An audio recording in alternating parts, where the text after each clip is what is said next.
Tuesday, January the 26th, the year 2021. Got our second letter from Stephen John Nalty. We got our first letter yesterday. So if you want to go back and review the first letter, I encourage you to do that. This is our second letter. This letter will be scanned and uploaded to his electronic Dropbox so you can download it and read it for yourself. And just like yesterday, if I make any mistakes, I refer you to his actual letter. They refer to Stephen Nalty as a sovereign citizen, anti-government extremist. I've heard some articles refer to him and Bruce Doucette and the Colorado 8, similar to the Montana Freeman. But I don't understand what they did that's wrong, and I don't understand why Stephen Nalty got 36 years in prison, which to me sounds like an insane prison sentence. You guys might remember that Anthony Troy Williams, a black man who was in Hawaii, also got 35 years.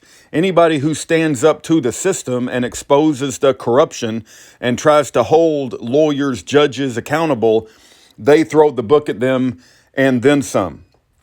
But we're trying to learn about their stories and get the truth out. And I encourage you to educate yourself about Stephen John Nalty, Bruce Doucette, the Colorado 8, and write them an encouraging letter. His mailing address will be included under this video in the description and the comment section. Let's get right to it. He wrote this letter on January the 15th, 2021. It's now the 26th. It took 11 days to get here. From Nalty, Stephen John C with a circle around the N and the C. N:C. On behalf of Nalty Stephen John, care of SCF 178766, P.O. Box 6000, Sterling, Colorado 80751. To Rudy and Aaron Davis, P.O. Box 2088, Forney, Texas 75126. Dear Rudy and Aaron, here is a brief summary of the events that led up to my and our kidnapping.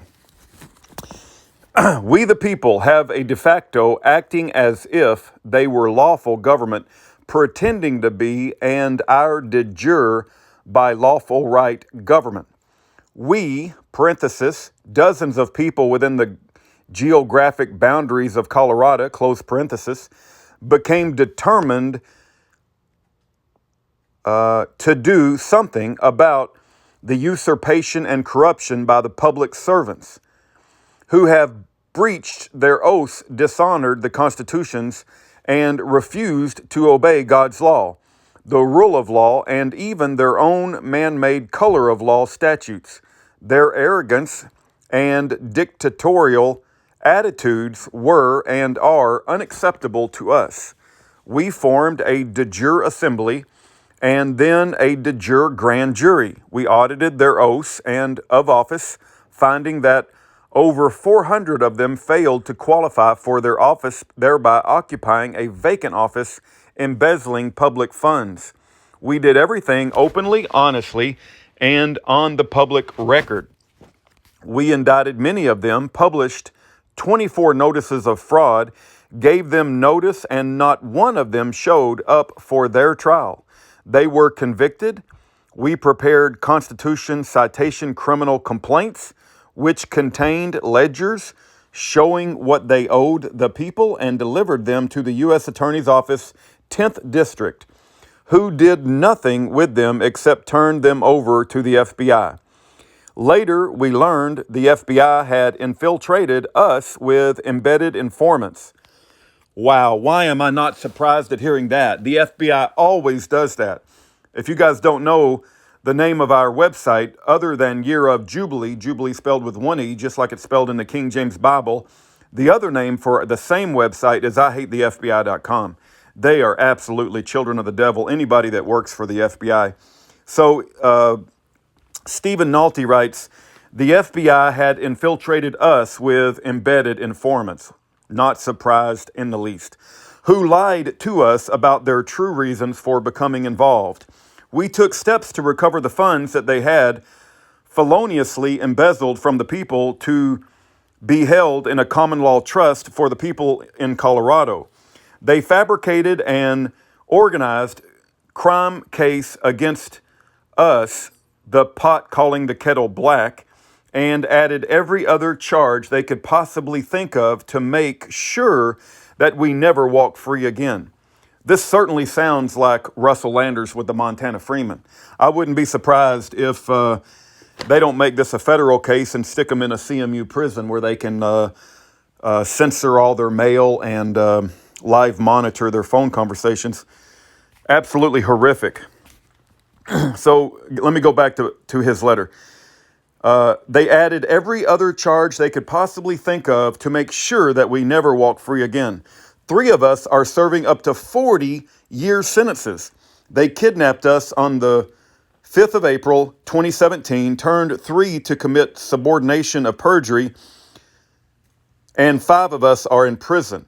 You can learn much more by reviewing Case 17-CV-01046-MSK, dismissed by Chief Justice Marshall Kruger at the 10th United States District Court, and the unrebutted affidavits of probable cause in support of a criminal complaint, claim, and notice of liability against the prosecutor, FBI, judges, state, and DOC, Department of Corrections, which are attached to Case 1:19-CV-03234-GPG at the 10th United States District Court, District of Colorado. You may also find the enclosed Not My Tribe articles enlightening. Very truly yours, Nalty, Stephen John C with a circle around the N C. Authorized representative for Nalty, Stephen John. And then attached in this letter, it appears to be a article from a website titled notmytribe.com. At the very top, it says Sovereign Constitutional Oath activist Stephen Nalty sentenced to 36 years, exclamation point. And then Stephen wrote underneath that 40 years per my case manager. Now, I'm going to read this article, but again, all of this is going to be, it already is scanned and put in his Dropbox. So if you would like to look at the article yourself, you can just look at it. You don't have to hear me read it, but I'm going to read it. It says, Denver, Colorado, Judge Michael Spear came down hard on judicial reform activists Stephen Nalty and Steve Byfield, who prosecutor Robert Shapiro insisted can't be rehabilitated. You guys know that they said the same thing about Schaefer Cox, right? They said that Schaefer Cox is beyond rehabilitation. They use the same playbook over and over again. Who prosecutor Robert Shapiro insisted cannot be rehabilitated.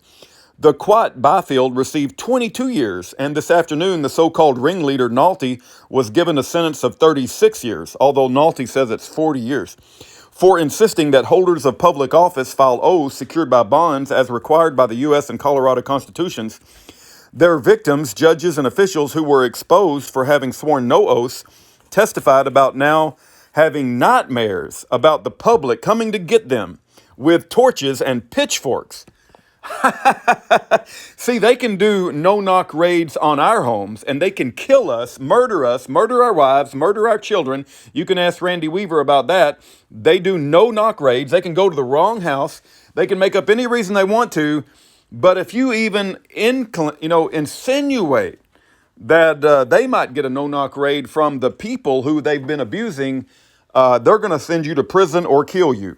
Which is, of course, what ought to happen. Now the bastards have really retaliated again. I'm going back to the article now. Which is, of course, what ought to happen. Now the bastards have retaliated against critics who were only trying to bring them into compliance.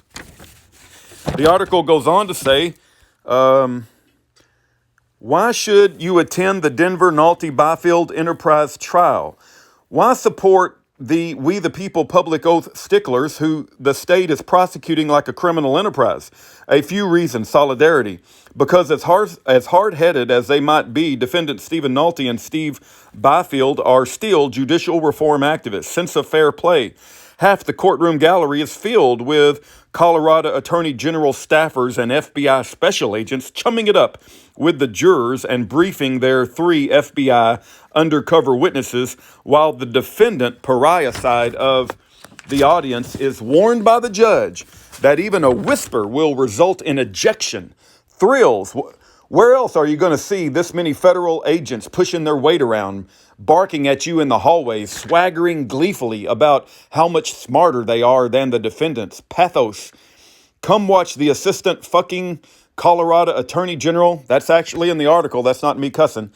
Robert Shapiro himself lead a team of prosecutors against the unrepresented defendants. Watch Shapiro belittle them, lecture them, trivialize their difficulties, defending themselves in jail, and pretending they can review tens of thousands of pages of evidence and hours of undercover surveillance tapes in a single day because you can make a difference. I got to interject personal commentary.